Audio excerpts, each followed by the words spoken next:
नागपूर शहरातून एक अत्यंत हृदयद्रावक आणि संतापजनक घटना समोर आली आहे। दारुड्या पतीला सुधारण्याचा प्रयत्न करणाऱ्या एका 28 वर्षीय विवाहितेचा अखेर जीव गेला आहे। पतीच्या व्यसनाधीन वागणुकीचा त्रास आणि सासरच्या लोकांकडून होत असलेल्या कथित छळामुळे तिने टोकाचे पाऊल उचलल्याचा आरोप करण्यात आला आहे। या घटनेनंतर अवघ्या 2.5 वर्षाचे चिमुकला आईच्या मायेपासून कायमचे दूर झाला आहे।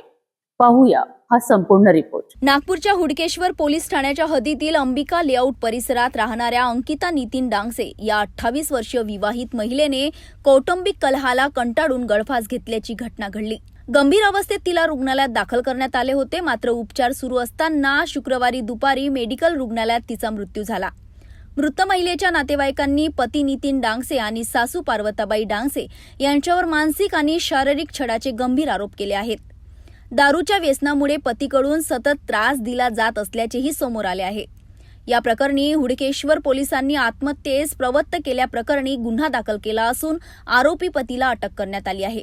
सासू विरुद्धही कायदेशीर कारवाई सुरू असल्याची माहिती पोलिसांनी दिली आहे।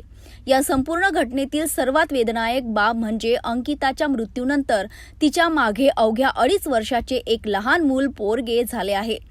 एका आईच्या निधनाने संपूर्ण कुटुंबावर दुःखाचा डोंगर कोसळला आहे। सध्या पोलीस या प्रकरणाचा अधिक तपास करत असून कौटुंबिक छळाच्या सर्व आरोपांची चौकशी सुरू आहे।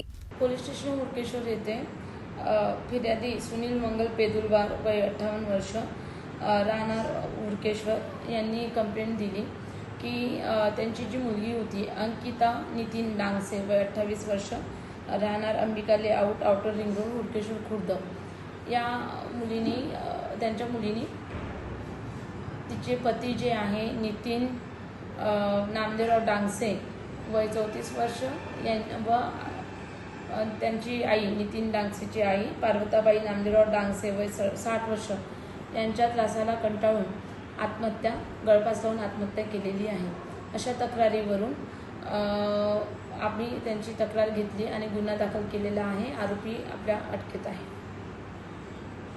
त्यातील आरोपी हा नितीन डांगसे ब्लिंकिटमध्ये काम करत होता आणि यांचे छोट्या छोट्या कारणावरून आधीपासून वाद होत होते असं त्यांचं म्हणणं आहे। आणि या वाद चालत असतानाच घटना तारीख झालेली आहे 22/4/2022 पासून हा जो तिला त्रास होता तर 4/6/26 पर्यंत त्रास होता आणि 4 तारखेला तिने दुपारला 14 वाजताच्या दरम्यान गळफास लावून घेतलेला होता।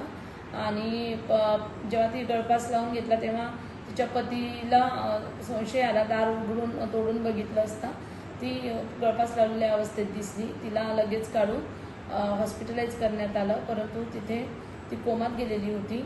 4 तारखेनंतर तिचा मृत्यू झालेला आहे 5 तारखेला आणि त्याच्या तशा संदर्भातून तक्रार देऊन फिर्यादीच्या तक्रारीवरून गुन्हा दाखल केलेला आहे। आरोपी अटकेत आहे। मॅडम, याच्यामध्ये निष्पन्न काय झालं, काय दिसून येत आहे मरणाचं कारण?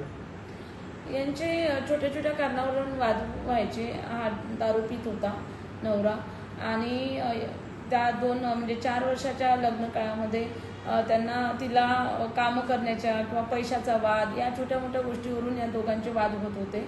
आणि हा पण संशय म्हणून नाही, परंतु दारूच्या कारण पैशाच्या याच्यावरून हा सुद्धा घरी काम करत नसल्यामुळे तिच्याशी वाद करत होता आणि त्या कारणावरून म्हणजे हा वाद विकोपात जाऊन ही घटना झालेली आहे। कौटुंबिक छळ, व्यसनाधीनता आणि मानसिक तणाव यांचे परिणाम किती गंभीर असू शकतात याचे हे आणखी एक विदारक उदाहरण आहे। या प्रकरणातील सत्य तपासातून समोर येईलच, मात्र एका निष्पाप बालकाच्या आयुष्यात निर्माण झालेली पोकळी कधीही भरून निघणार नाही।